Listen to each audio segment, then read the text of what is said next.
Oh, the devil with the devil, says I. You're so afraid of old man Satan. Now, why don't you stop your hesitating? You're gonna be a long time dead, so the devil with the devil, says I. You're always giving me the dickens, telling me that life's no easy pickings. But just as long as I have fun, why, the devil with the devil, says I. You can have your social teas and bingo for your fun. But the things I like to do, you stop me one by one.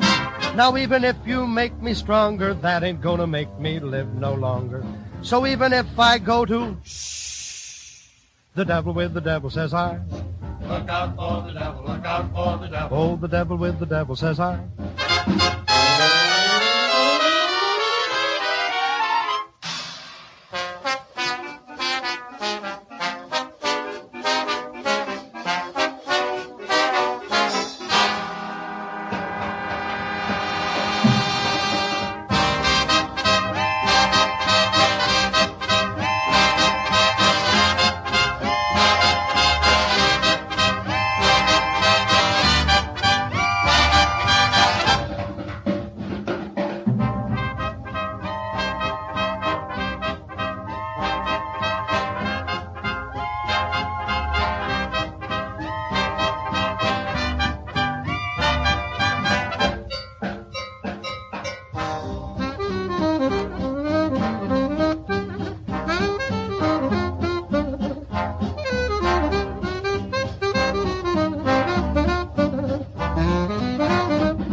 Here comes the devil. Oh, here comes the devil. Oh, here comes the devil. Oh, the devil with the devil, says I. Look out for the devil. Look out for the devil. Look out for the devil. Oh, the devil with the devil, says I. You're so afraid of old man Satan. Now, why don't you stop your hesitating? You're gonna be a long time dead, so the devil with the devil, says I. You're always giving me the dickens, telling me that life's no easy pickings. But just as long as I have fun, why, the devil with the devil, says I. You can have your social teas and bingo for your fun. But the things I like to do, you stop me one by one. Now even if you make me stronger, that ain't gonna make me live no longer. So even if I go to the devil with the devil, says Chris is going to be here soon. No worries. In the meantime, welcome to the Leo Zagami Show.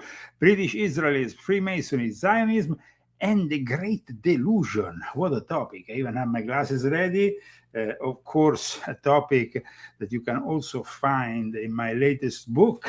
This one, dedicated to the rise and fall of a Frankist monster, the most exposing Jeffrey Epstein, and the most powerful Jewish sect in the world. The only book that really gives you an anthropological, historical background, religious background behind Jeffrey Epstein. This week we had the video that was played regarding a little St. James, quite ominous video. What a place. What a place. What was that dental setup? They say he had established it for one of these girls who was studying dentistry. Do you believe in such BS? I mean, who puts in his dentistry setup these masks on the wall? And they look like really weird.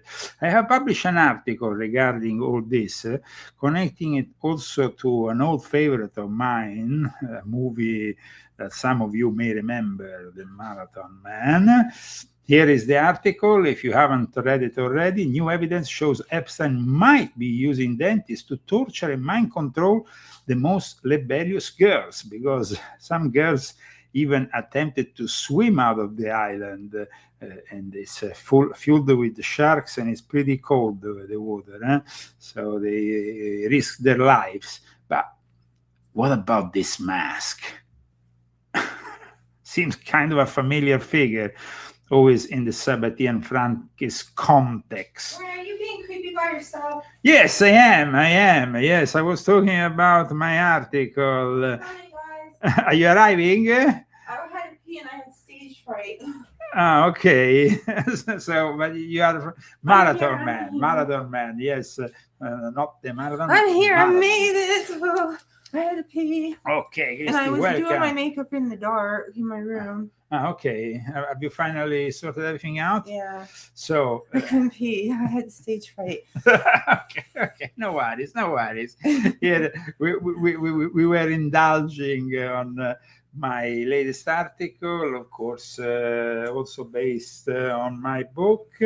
Welcome, everybody. Today we will be touching on a very particular subject, which is very rarely discussed. Why? Because British Israelism is not something that people really talk about. It was, let's say, particularly relevant in the 19th century. Are you starting? Is that you didn't thank the sponsors? Okay, let's thank the sponsors then. You have to. Okay, let's thank the sponsors then. Christy. Thank you, everybody, for buying the books. And thank you, Daniel. And thank you, Mel, Grazad, and Lisa. You guys are great. Okay, that's all. I'm sorry. Okay, that's great. Thank you so much, Christy, for this, because it's important. Without the sponsors, we can't. You have a protocol. You need to follow it. Absolutely. And we want to also thank the people who have purchased this book. This book has been #1 in the history of Israelism, not British Israelism. And it's been also #1 in espionage accounts, biographies, whatnot, many other sections on Amazon.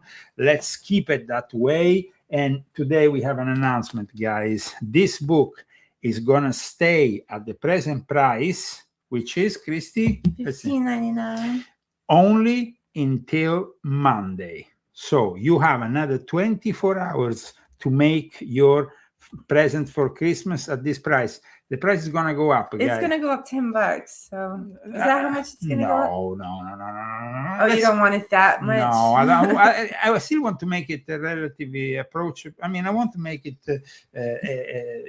20? 20, I think, is honest. 20 is honest. At the moment, we have underpriced this book, which you can find on Amazon. Here it is.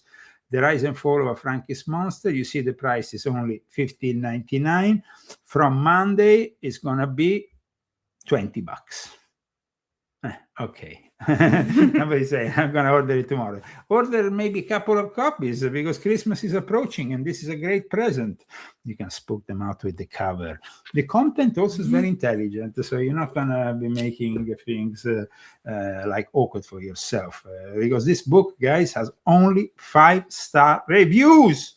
So please leave your 5-star review if you have read this book and you like it. It will be of great help for us and for the promotion of this book.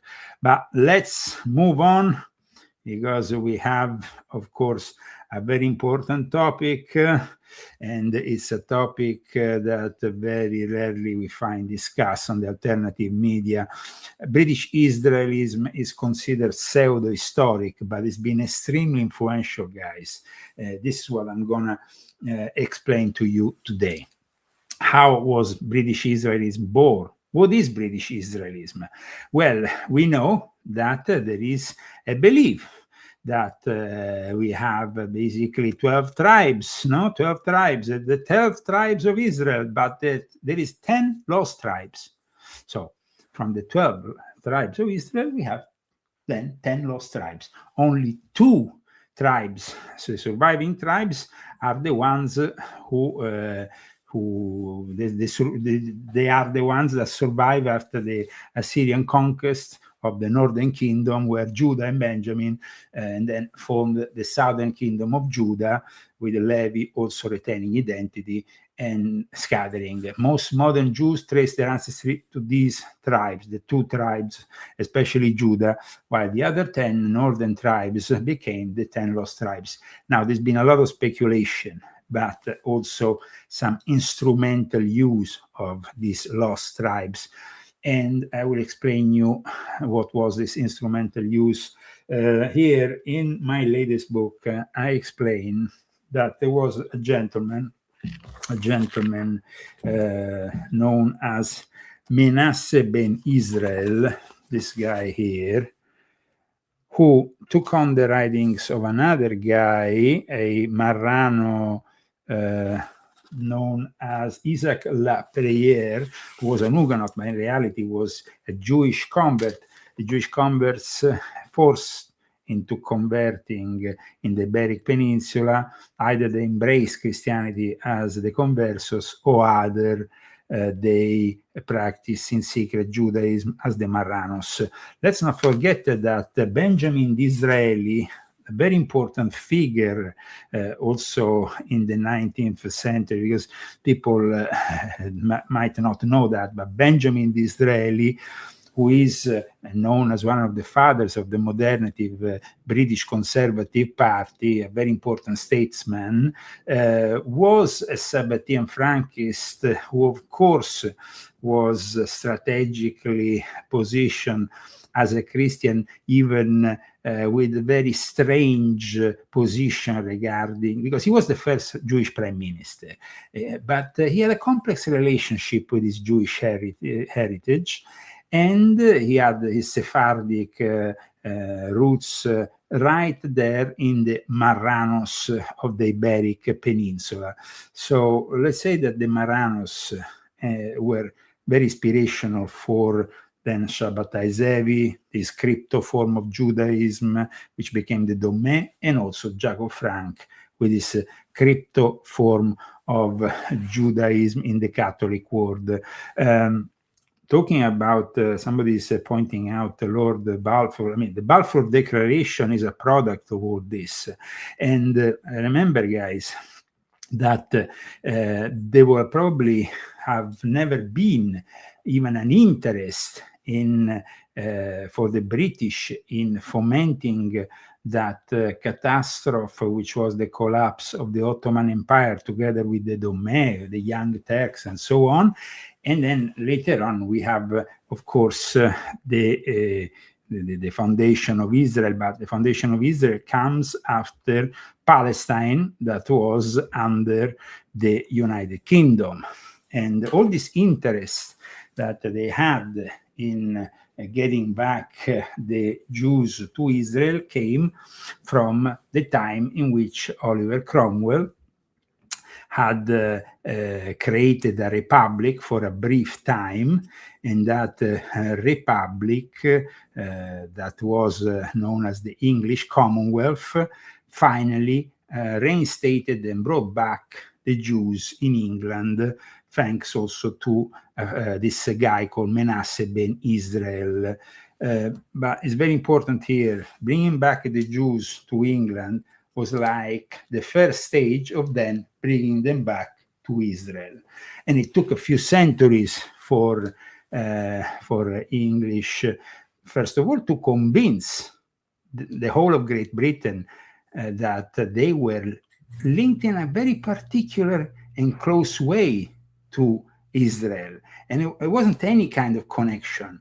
It was a connection that was made out of blood. It was made out of a direct link that the British Israelites claimed there was. Now, the first guy who brought around this claim was the personal secretary of Oliver Cromwell, John Sadler. In a way, by fomenting this idea that the Scottish people, the English people, the Irish people were the lost tribes of Israel, they kind of quieted down the anti-Semitism that kicked the Jews out of England in the first place. In any case, John Sadler was a member of Parliament, town clerk of London, Hebraist, Neoplatonist, but he was a Philo-Semite, and he was the one who convinced Oliver Cromwell to open up to the Jews and to Menasse ben Israel, who was known as the ambassador of the Jews. These are the very early stages also of what is known as Zionism. And let's not forget the direct involvement of the Puritans, even the ones on the Mayflower. This book from the 1800s, the Anglo-Saxon Race, 9 lectures by Reverend W.H. Paul, are very relevant in this situation. And I would like Christy to read a couple of passages from, a few passages from, because I think it's very interesting for people to understand. Remember, in the 17th century, then 18th century, we see the manifestation of speculative Freemasonry. The basis of speculative Freemasonry became the allegories connected to the Old Testament. And all this connected to an eventual rebuilding of the Temple of Solomon as the main allegory. This is very important. Also, somebody is saying, I wonder, was it a Sabbatean who killed Rabin Isaac Rabin? Absolutely. And in fact, we have a month after the assassination, I think it was the 4th of November, 1995, of Isaac Rabin, we have the inauguration of the Jerusalem Lodge in Jerusalem by an international group of Freemasons. Now, you see, there is a lot of things that Freemasonry tends to hide. If we go, for example, in this website, which is the official website of the Grand Lodge of British Columbia and Yukon, we see that they claim here, in regards to this inauguration here, you see, the Jerusalem Lodge was founded by the Grand Master of Italian Regular Freemasonry, Giuliano Di Bernardo, blah, blah, blah. And at the ceremony launching the Jerusalem Lodge, Di Bernardo declared the rebuilding of the temple is at the center of our studies. Now, this was taken from an article from LaRouche, an article which I think is probably linked to this here. Okay, this is the article. They say in, let me see if I can find the link actually to the article in question, because the Freemasons claim that this encounter in Jerusalem never happened. One instead, now I'm going to bring you the actual evidence of it, and this is going to show you once again how the Freemasons at times are not honest, okay?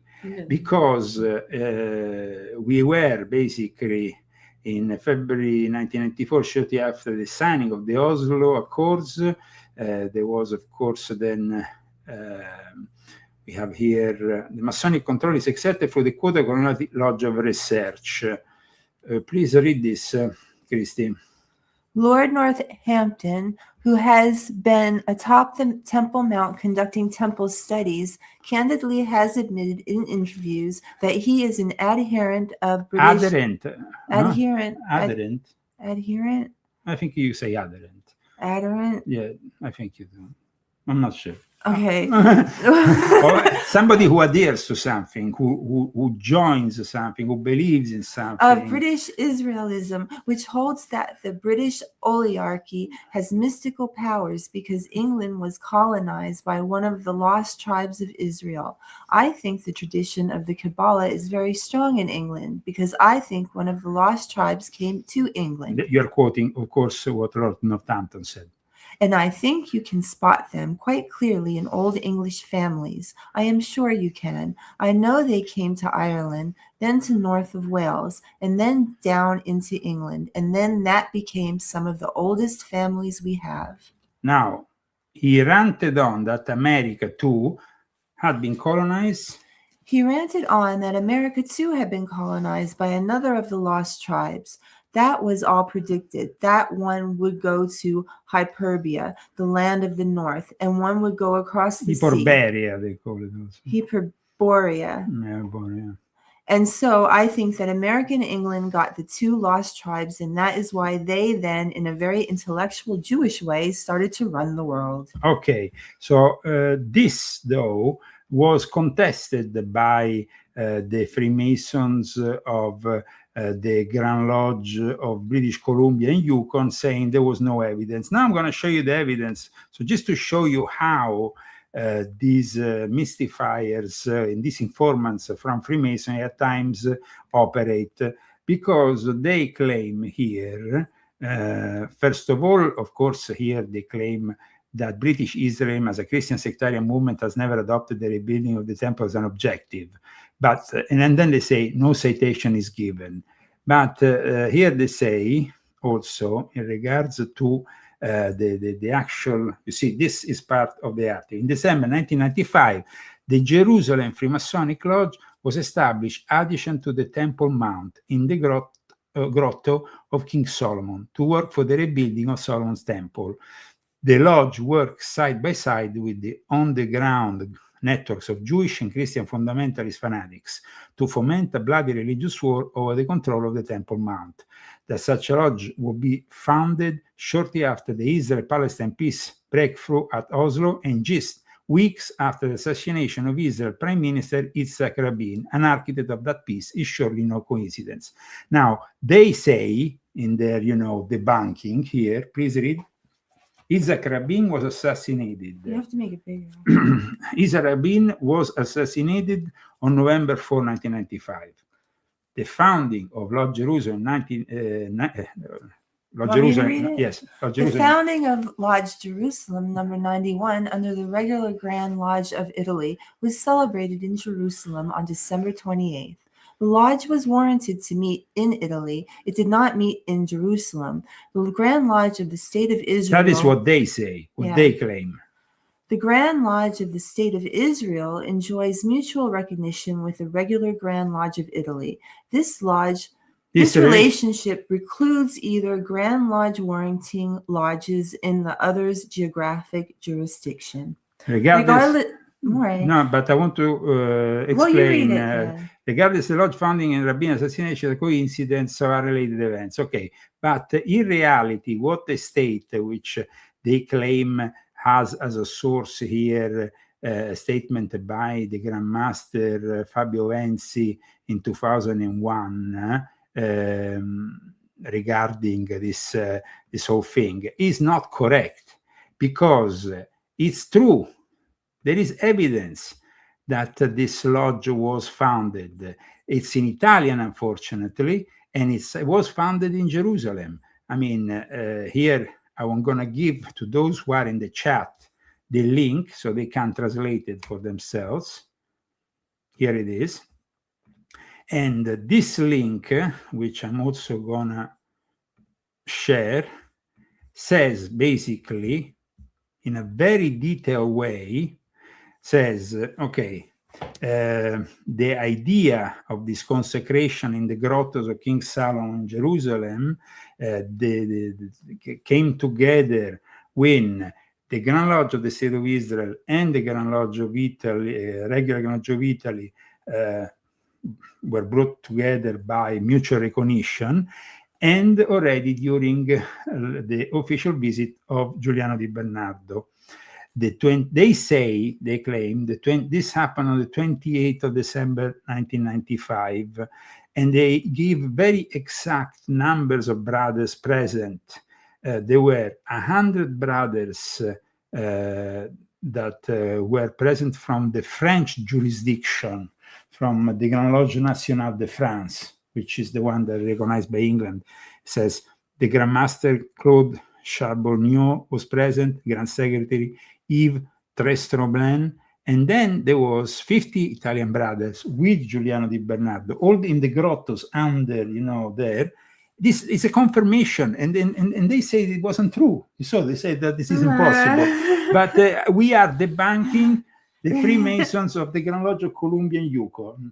Okay. Which is Canada. It's Yukon's Canada. Well, Canadians, you are liars, just so you know. Canadian Freemasons are liars. So, and then it says, to the ceremony, we had also the worshipful master of the Lodge of Paris, the Lodge Jerusalem, Roger Loeb, who is himself a Sabbatean.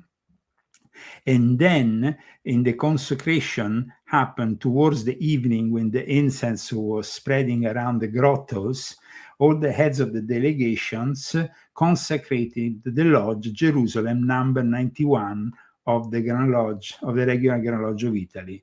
Now, what happened was, and I can even show you the link of that is still in existence of this lodge under the Grand Lodge, regular Grand Lodge of Italy. So you can see that they were not, I mean, the lodge, of course, is in Italy now, but it was consecrated in Jerusalem. And you can find it here in the list of lodges. These are all the lodges of the regular Grand Lodge of Italy. You find here, amongst their lodges, they meet in Viale Parioli 98, meeting first and third Thursday of every month in Rome. And this is the lodge. Now, what happened was, though, that because Giuliano Di Bernardo then founded the Academy of the Illuminati with Pier Giorgio Bassi and all those people, there was then some people, this is the announcement, and it actually says all the names of the various people involved. Here it says l'Accademia Internazionale degli Illuminati. I'm going to show the people here. We can see it actually. I'm going to give even more close up so you can see the names involved. When the Espresso is one of the main Italian, how you can say, weekly magazines, published this article, the Freemasons of this lodge apparently rebelled, and some of them went to the Grand Orient of Italy and founded another lodge called Lodge Jerusalem.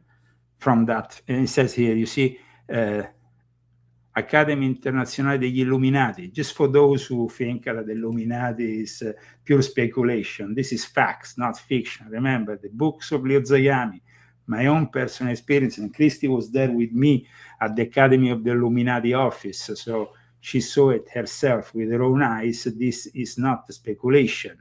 This is reality.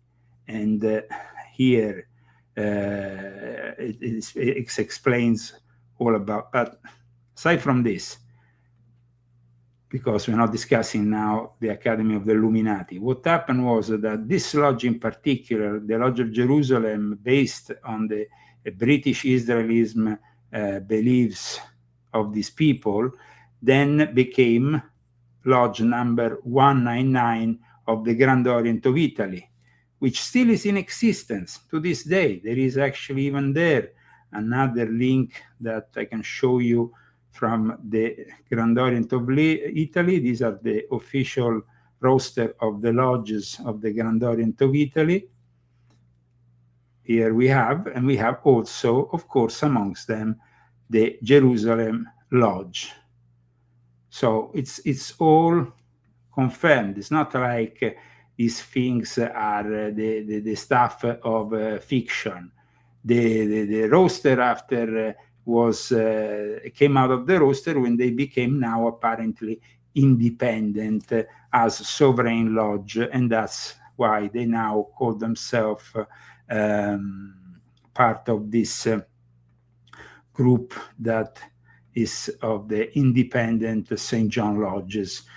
Like I repeat, you can go and check all this in the website. This is important because, I repeat, most people claim that we are debating the stuff of conspiracy. No, we are debating the stuff of reality here. And another important element that comes out of this article here in regards to my book also is the fact that religious Zionism is also something that has been involved for a very long time in a process. Here you can see there is actually a name that was given to this guy who I show in my book, apart from the Jerusalem Lodge after the debate. Let me see. Let me show so people can check out this gentleman here is called the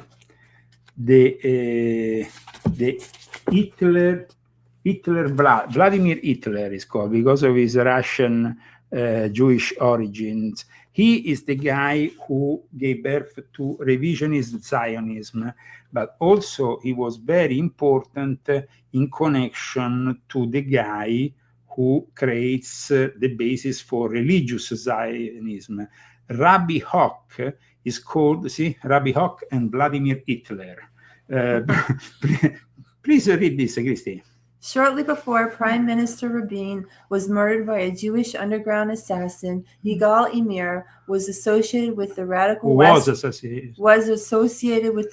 West Bank settlers and the Temple Mount crazies. Rabin had described the Jewish fundamentalist fanatics as an errant seed that had nothing to do with Judaism. The Judaism to which Rabin was referring was the Mosaic tradition, carried into the founding of the State of Israel by such followers of Moses Mendelssohn as David Ben-Gurion, and Abba Iban, and Rabin's peace partner Shimon Peres. You should say it. Yes, but under the sponsorship of the British Crown, the Club of the Isles, and the British Masonic structures. Now, it's very important, you see, the Jewish fascists of Vladimir Zev Jabotinsky, the founder of the so-called revisionist movement that spawned the Likud bloc. The Likud party of today, Benjamin Netanyahu, is basically inspired by Jabotinsky's work, and the man who Ben-Gurion, the founding father of the State of Israel, referred to as Vladimir Hitler. Now, Koch, not Chuk, Koch. It's important, Christy. Okay. No, it's important because Abraham Isaac Koch, this gentleman here, becomes then the guy who looks like Kook. This guy is behind the scenes during the Balfour Declaration.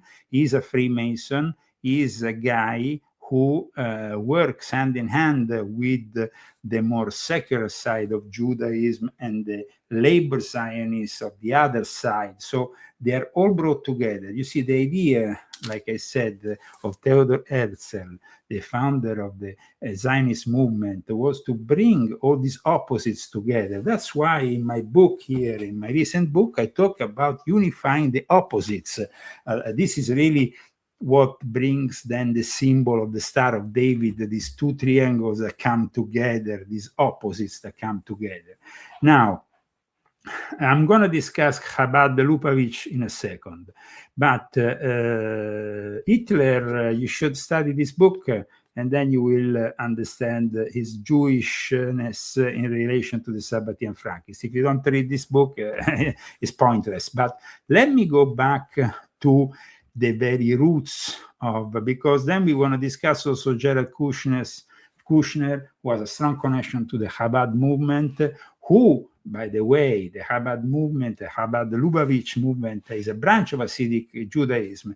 And like I explained in my book here on Epstein, the guys who were mostly infiltrated by the Sabbatean Frankists have always been the Hasidic Jews. And Chabad Lubavitch is socially conservative, you know, no women, rabbis, anti-homosexuality, but then he has a progressive outreach. And Jared Kushner and his wife, who is the daughter of Trump, are the product of that compromise. So that's messed up. Let's make it very clear here. Now, going back to, for example, Benjamin Disraeli, he was baptized as a nominal Christian. That happens, of course, in the context of the Sabbatean Frankists. So, going back to the origins, though, of British Israelism, because British Israelism is very important for us guys today in understanding British Israelism. I mean, this book is very interesting. Also, the Great Seal of the United States behind this book. If you can see it. I saw it. Watch. Yeah. And then you have this. But there is a passage which I would like you to read, Christy, which is very important, I think, for people to realize certain implications. Now, we all know this symbol, which is the national standard of Britain. you have the unicorn and the lion. Lion is very much present in the symbology of Britain. I myself, lion and the unicorn. I myself, I'm a lion family member, the family of the Queen Mother of England, who they claimed was descending from King David, because they were trying to embrace British Israelism also with Scotland.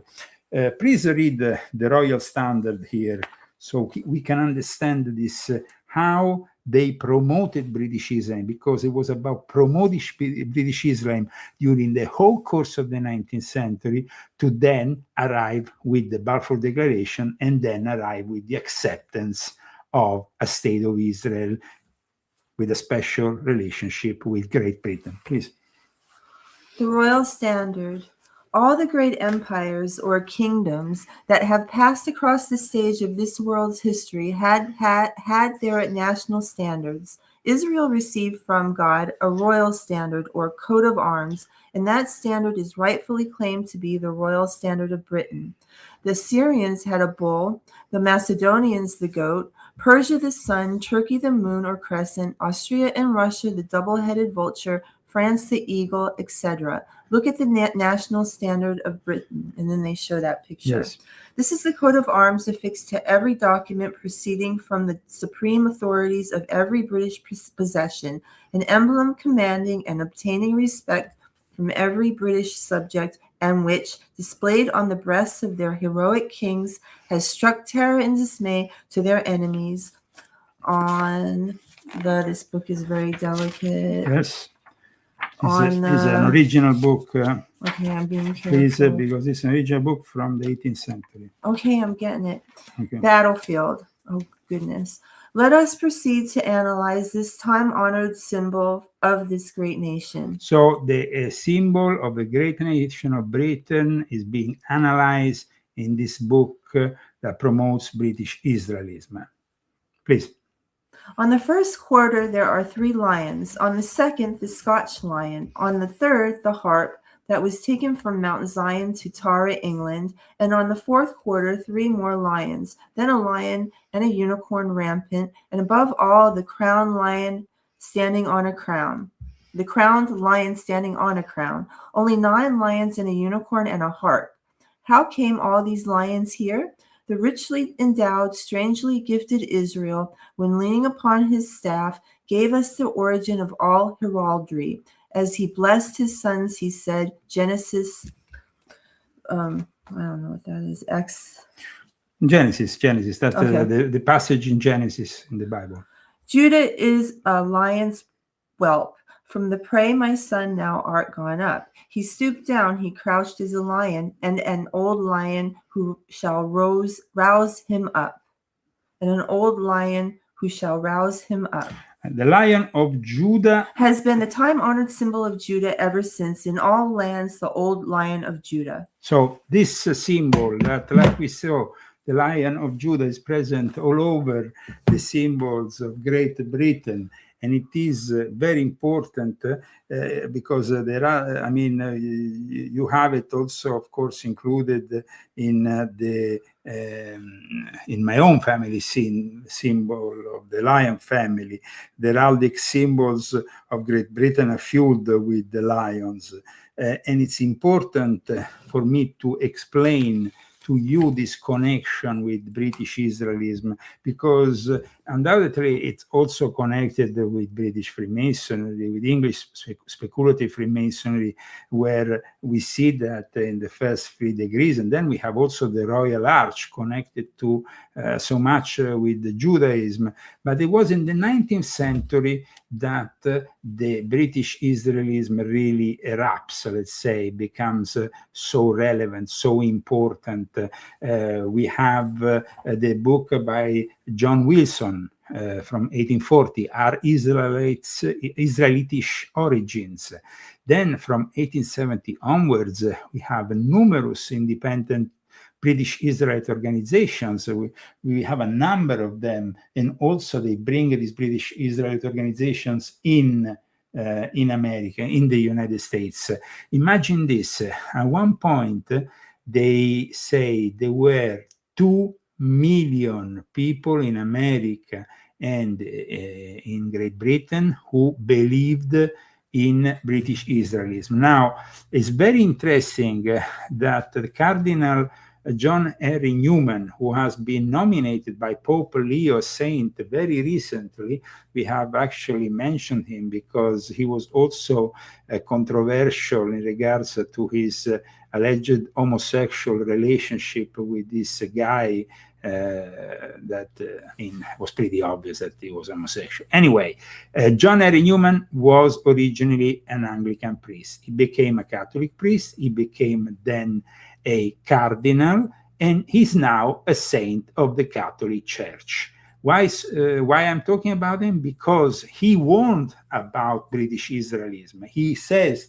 he actually left the Anglican Church and joined the Roman Catholic Church, saying that it would take over the Church of England, this belief.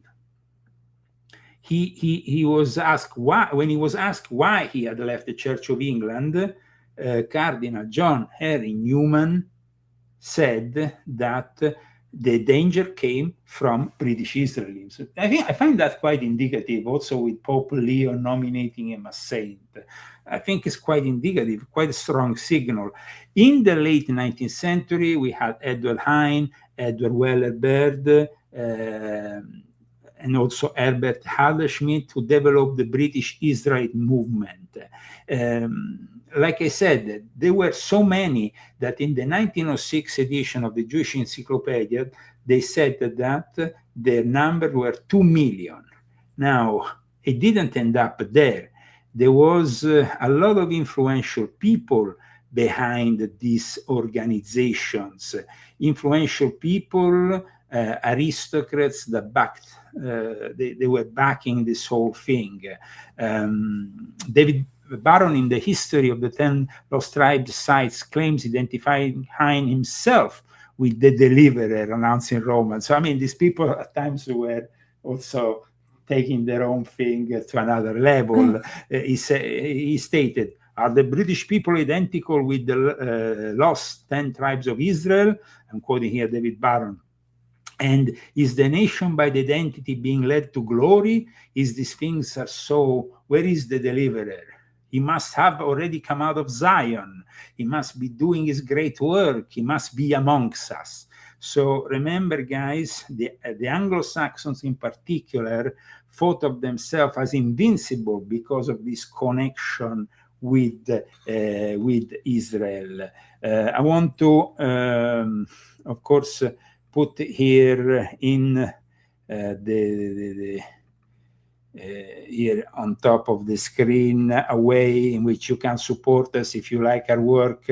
Like I always said, we broadcast once a week because that's what we can manage at the moment with the limited sponsorship we have. But we want to thank those people who really are helping our show. This week, Christy, who are the sponsors? This month, well, this month, yes. Yeah. Also. This week, Daniel and Marcus Adamanta, and the people that bought the books. Yes, the books you will not. I mean, the books are something that you will not regret because they're filled up with very relevant, important information that you can't find anywhere else. I want to also. I always felt just like I don't know. Every book that I read of yours and edited was just like. Enlightenment, it was just like I felt knowledge and I felt really peaceful when I had it. So thank you, Christy. Now, one other important element in British Israelism was to put together different traditions. So now, like for example, in the fourth lecture given by Reverend Paul in this book, he talks about Druidism, a compound of Judaism and Baalism. Now, I want Christy to read this passage because here he's evidently drawing a parallel between the Hebrew festivities, Passover, and so on, and the Druids here. From where to where? I would say that from here, this paragraph onwards. The Hebrews had 3 great festivals which they regularly observed, namely the Passover, Pentecost, and the Feast of Tabernacles. So the Druids held 3 great annual festivals corresponding in time exactly to the great annual festivals established among the Hebrews. Sorry. Meeting of less note were held among the Druids at the time of the new moon, as in the days of Israel's glory, when the command was issued. Blow up the glory when the command was issued. Blow up the trumpet in the new moon in the time appointed on our solemn feast day. For this is a statute for Israel and a law of the God of Jacob.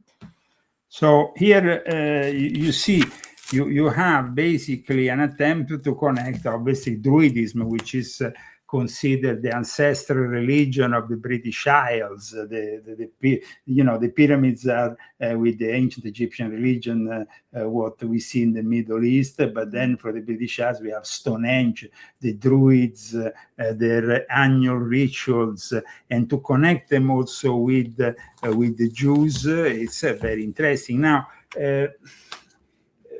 Gerald Massey was not, like I said, an adherent to British Israelism, but the fact that he made the British Isles and all the British language connected with the ancient Egyptian, and at the same time he claimed that the Jews came from ancient Egypt, meant that he had similar beliefs in the Book of the Beginnings.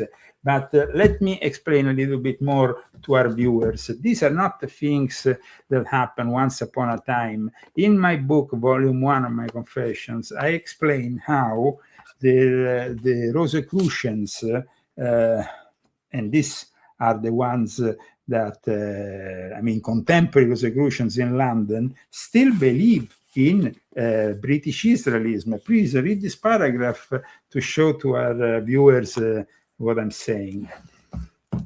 We, the Fraters of Soros of the true Rose and Cross, herewith proclaim the birth of a new order, so that Christianity may yet fulfill its manifest destiny, and the Rosicrucian tradition may be restored to its original Christian purity, the Order of the Rose and Cross.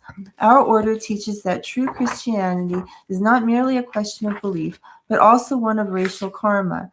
Wait and ponder on the words that now Chris is going to read.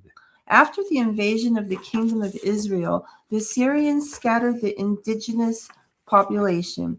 They resettled in the Caucasus Mountains and later drifted into Europe. We believe that the Anglo-Saxon and associated Indo-European cultures are the spiritual and literal descendants of these lost 10 tribes of Israel, representing God's chosen people as mentioned in the Old Testament. So, they are claiming that they are believers in British Israelism. So that is very clear here. And it's clear in all the writings of British Israelism. There is almost a delusion. At one point, they create the British Israel World Foundation. The British Israel World Foundation is an organization in the United Kingdom that promotes British Israelism, the historical belief that the people of the British Isles are direct descendants of the lost tribes of ancient Israel. The group was founded in London on July 3rd, 1919, although its roots can be traced to the 19th century. Now, the main patron was the last surviving grandchild of Queen Victoria, who died in 1981 and was, until 1981, so quite recently, the patron of this organization. So we are talking about the very elite of the elite. I'm not talking about a peasant here. And one of his founders, instead, on this side of the world, was Reuben H. Sawyer, who was the leader of the Oregon Ku Klux Klan. Oh, lovely. So now we start going also into that element, because you see, there is everything and the contrary of everything here. Let me explain you. Now, we are the only ones, to my knowledge, to be discussing British Israelism, who still to this day is very influential. Imagine that from 1924, the organization, the British Israel World Federation, had a permanent office in Buckingham Palace. It was only moved in 1990 to Putney on the Thames, but since 2003 has been near Bishop Anglo in County Durham. I mean, if people, I mean, this is not conspiracy. This is facts.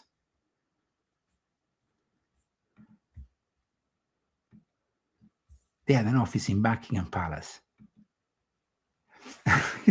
So, okay, the central tenets of British Israelism have been with us for a very long time, guys, and they have been very much connected to the elite. Only the patrons of this organization should make you understand. Princess Alice, the Countess, Right Honorable the Countess Dowager of Radnor, the Duke of Buccleuch, Right Honorable Lord Gisborough, Right Honorable Lord St. John of Baslow, and all these British aristocrats. And I can give you guys, I mean, I come from the British aristocracy.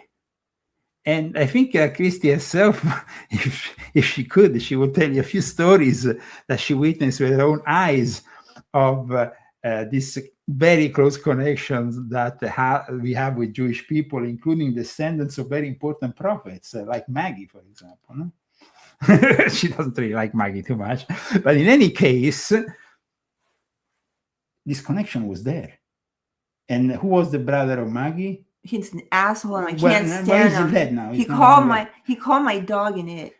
Okay, but he was also the best friend of King Charles, future King Charles. He was such a jerk. He was such a jerk. I stormed out of the room. Okay. They were trying to take my picture without my permission. I said, "You can't take my picture," and I got up and I left. You have to ask somebody's permission if you're just going to pull out a camera and take a picture. Okay, but just so for those people who think here we are talking about conspiracy, no, here we're talking about conspiracy facts, experiences, direct experiences. So people, I don't think, I mean, this show at the moment we have 200 people. That's a lot for us. We should have 2,000 people. But I don't expect it anymore. I'm just grateful for these people here that are smart enough to come here. Yeah. It's possible because this world is full of donkeys. That's why everybody listens to bullshit, believes bullshit. Yeah. And they are bullshit. So that's it. You want to hear bullshit all the time and believe it, you end up being bullshit. So that's why we're the Bullshit Busters. You should watch every week. Okay, so let me read a passage also from the Anglo-Israel, the Saxon race, from Reverend W.H. Paul, The Isles and the Wastes. Oh, this book. Israel, I'm being careful. Okay. Israel was to possess an extensive gentile empire and to possess the desolate or unoccupied lands and territories. Isaiah, for thou shalt break forth on the right hand and on the left, and thy seed shall inherit the Gentiles and make the desolate cities to be inhabited. Isaiah. Listen, O isles, unto me, and hearken, ye people from afar. Thus saith the Lord, in an acceptable time had I heard thee, and in a day of salvation have I helped thee. And I will preserve thee and give thee for a covenant of the people to establish the earth, to cause thee inherit the desolate heritages. Thus saith the Lord God, behold, I will lift up mine hand to the Gentiles, and set up my standard to the people. And thy shall bring thy sons in their arms, and thy daughters shall be carried upon their shoulders. Thank you so much, Christy, for reading us that passage, which is also very relevant. We are, of course, going through this very old book that is in precarious condition. But no, this is very important, this book, because this book, in a way, describes what the British Israelite lobby wanted in the 19th century English people or American people to believe. And to believe that they were particularly close. I mean, I remember also a book that was, I had the PDF somewhere, that also talked about the alleged roots of all the Scottish nobility. And that's where I guess they also claim, that the Lion family of Lord and Lady Strathmore, the family, my family basically was connected somehow to the Davidic lineage. Though these things at the end have been debunked, but let's not forget that there was even in Canada, Canadian-British Israel Association. So, I mean, even Canada has... But they're so British up there. Yeah, you see, and it's known as to coin the term. So, I mean, it was founded by a guy in the city of Winnipeg. Didn't we escape this baloney? I mean, we're supposed to have like 1776 and escape all of it. But instead, the crazy thing is that here in America, the contemporary British Israelites are to be found within the so-called white supremacists, between those. Going back to England, today we still have. In 1968. One source estimated there were between 3,000 to 5,000 British Israelites in Britain, and there were a few small Pentecostal churches that taught British Israelism in their churches. So, the key component of British Israelism is its representation of the migration of the 10 lost tribes of Israel, and at times this became this whole. The British throne seen as a continuation of the Davidic throne, which is quite interesting because, very interesting, I think, in that sense. And then you have, of course, Britain and the United States are the inheritors of Jacob's birthright in their view, which is also a commonly held British Israel doctrine is that they believe that the tribe of Ephraim and the tribe of Manasseh can be identified as modern-day Britain and the United States of America. Now, like I said, there is also links to modern contemporary right-wing groups, but there is also British Israelism connected to the Latter-day Saint movement. Clearly, the British Israelites have influenced the Mormons that we have discussed in the past, Pentecostalism, and so it's very interesting, all these links that we see with British Israelism that then, of course, somehow become also connected to Christian Zionism. So I hope that today this show somehow brought you some interesting elements. So we read a lot of this book here, Anglo-Israel, as you can see, that was published also in Toronto in 1879. I think we have another edition, but it's important for a number of reasons. Today, everybody's talking about the power of Israel over the United States, over the rest of the Western world.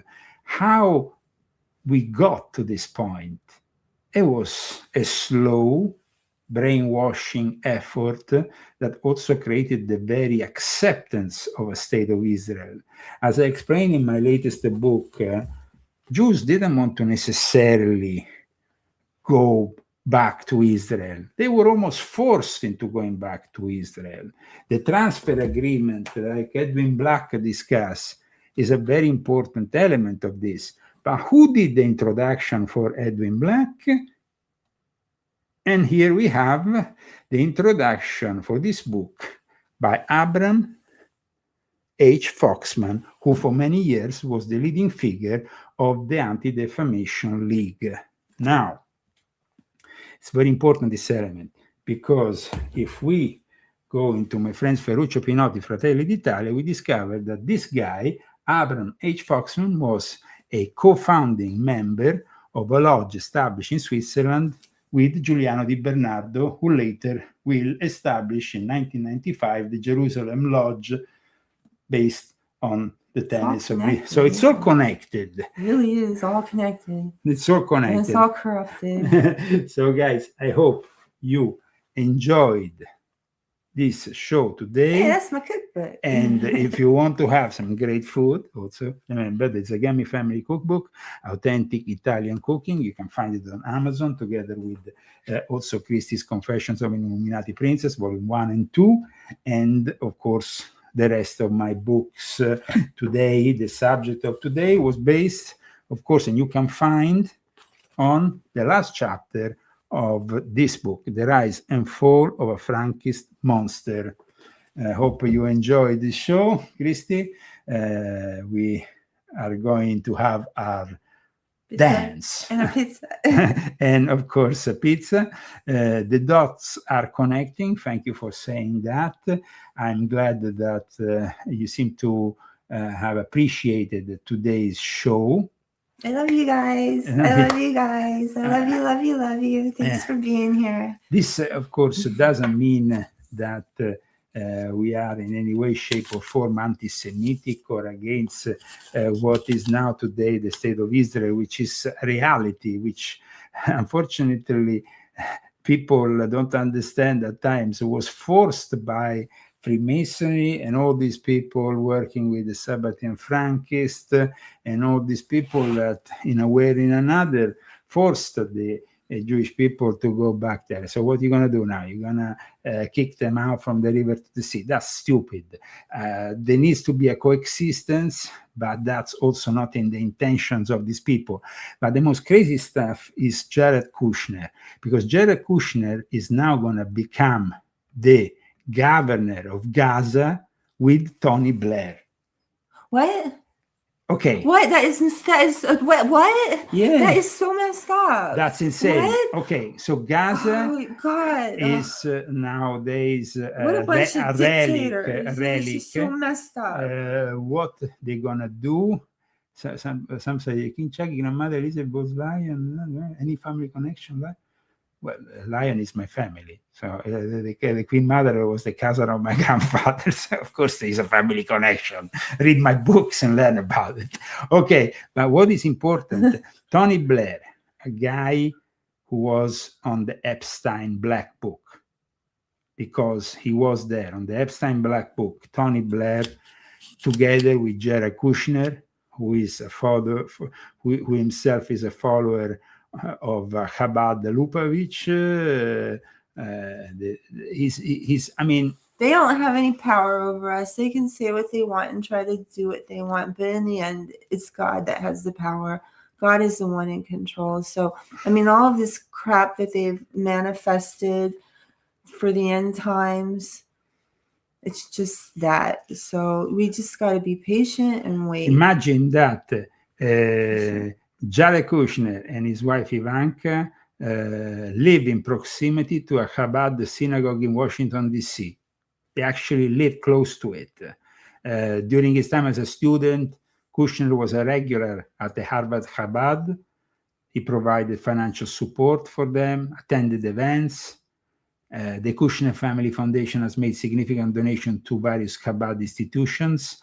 And I can assure you guys, from our own personal experience, so me and Christy, the people from Chabad that we experience are New Agers, black magicians. Yes, and it's you. hypocrites. You know who you are. You know who you are if you're watching this in the shadows. You know who you are. Yeah. So we have direct experiences before we talk. We don't just talk. We have a direct experience with what I write in my books, or even Christy writes in her books. And it was a negative experience. I mean, the guy was portraying himself to be a Jewish person, but in reality, he was involved with shamanism, witchcraft, and whatnot. So, New Age. Well, not a good person at all.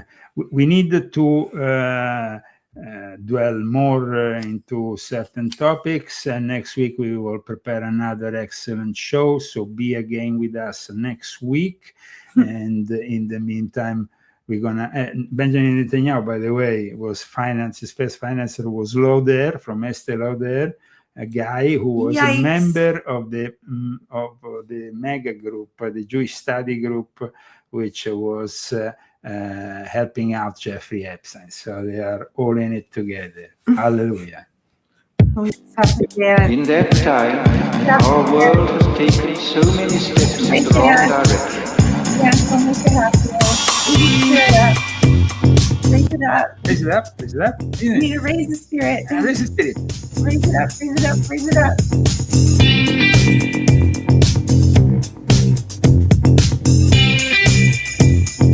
In the negative utopia, science, technology, social organization, dehumanization.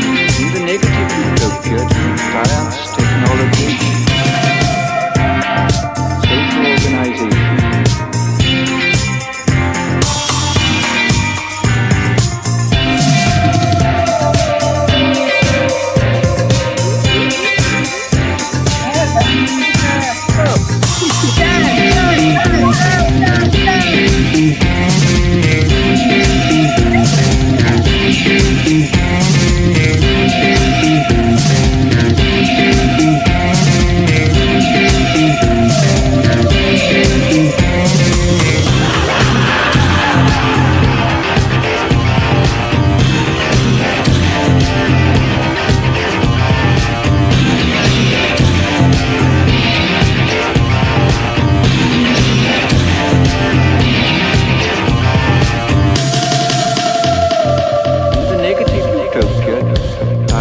Technology, social organization, dehumanization.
Technology, social organization.